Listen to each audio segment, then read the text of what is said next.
আমার নাম হাবিবুর সরকার। আমি পেশেন্ট আব্দুল বাকি সরকারের নাতি হই। আমাদের বাড়ি দক্ষিণ দিনাজপুর। পেশেন্টের বয়স আনুমানিক 70 বছর। তো মোটামুটি 6 মাস আগে ওনার ক্যান্সার ধরা পড়ে, লাংস ক্যান্সার। হ্যাঁ, ইনিশিয়াল ট্রিটমেন্ট প্রথমে শ্বাসকষ্ট হতো, তো আমরা গভর্নমেন্ট হসপিটালে ভর্তি করতাম। তারপরে কিছুদিন নেবুলাইজেশন বা কিছু মেডিসিন চালানোর পর ওনারা আবার ছুটি দিয়ে দিতেন। আবার রিটার্ন সপ্তাহ বা 10 দিন পর আবার একই সিমটম অ্যাপিয়ার হতো, আবার আমরা অ্যাডমিশন করাতাম। এরকম করার পর আমরা কলকাতায় প্রথমে হসপিটালেতে নিয়ে গেছিলাম। ওখানে মোটামুটি 1 মাস চিকিৎসা করানো হয়েছে। তারপর মোটামুটি ধরা পড়েছে যে ওনার লাংস ক্যান্সার আছে, এবং সেখান থেকে বলেছিল যে কেমোথেরাপি দিতে হবে। তো কেমোথেরাপি পেশেন্টের বয়স যেহেতু অনেক বেশি, 70+ এবং তার কিডনির সমস্যা এবং হাইপারটেনশন, সুগার সমস্ত কিছু আছে, তো আমরা ভাবলাম যে কেমোর এফেক্ট হয়তো উনি সহ্য করতে পারবেন না। তারপরে আমরা এই জায়গার সম্বন্ধে জানতে পারলাম। তারপরে এখানে নিয়ে এসেছি। মোটামুটি 1 মাস হয়ে গেল ওনার মেডিসিন চালানো। তো তারপরে অন্য অনেক জায়গায় চিকিৎসা করা হয়, করার পর এখানে নিয়ে আসা হয়। তার প্রথমবার একবার দেখিয়েছি, দেখানোর পর মেডিসিন চলছে ওনার। এখন বর্তমানে উনি স্টেবল কন্ডিশনেই আছেন।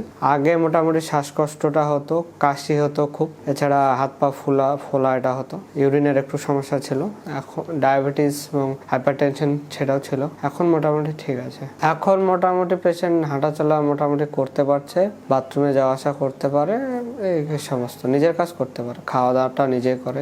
শ্বাসকষ্টটা কমেছে একটু, মোটামুটি এখন ঘুম হচ্ছে রাত্রেবেলা। তাদের জন্য মেসেজ, যদি সেরকম কোনো ক্রিটিক্যাল কন্ডিশন হয়ে যায় বা ফার্স্ট স্টেজ অথবা সেকেন্ড স্টেজ ক্যান্সারে পেরিয়ে যায়, যেখানে মেডিকেল ট্রিটমেন্ট সম্ভব না যেটা সারানো, তারা এখানে আসতে পারে। এখানে অনেক পেশেন্ট ভালো হয়েছে এবং আশা করি ভালো হবে সামনেও।